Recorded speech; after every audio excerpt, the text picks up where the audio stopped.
சாமேதிகள் 18:24 4வது வசனத்தில் உள்ளது.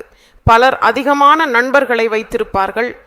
ஆனால் சில நேரங்களில் அதிகமான நண்பர்களை வைத்திருப்பது நஷ்டத்தை ஏற்படுத்தும், லாபம் தராது. சிலரை கவனித்தால் குடும்பங்களில் எப்போதும் நண்பர்கள் வருகிறார்கள் போகிறார்கள். அங்கு பிள்ளைகளுக்கு படிக்க நேரம் கிடையாது, அந்த வீட்டு தாய்க்கு ஓய்வு கிடையாது. அந்த வீட்டு தலைவர் வீட்டு பணிகளை கவனிக்காமல் நண்பர்களில் மட்டும் கவனம் செலுத்தினால் அந்த மாதிரியான குடும்பங்கள் மிகவும் பாதிக்கப்படுவதை நான் என் அனுபவத்தில் பார்த்திருக்கிறேன். சிறந்தது தேவையான அளவில்தான். பவுல் விசுவாசிகளுக்கு, திமோத்தேயு தன் ஆன்மீக மகனாக, எல்லா விஷயங்களிலும் நீ எப்படி இருக்க வேண்டும் என்பதை தானாகவே அறிந்து கொள் என்று சொல்கிறார்.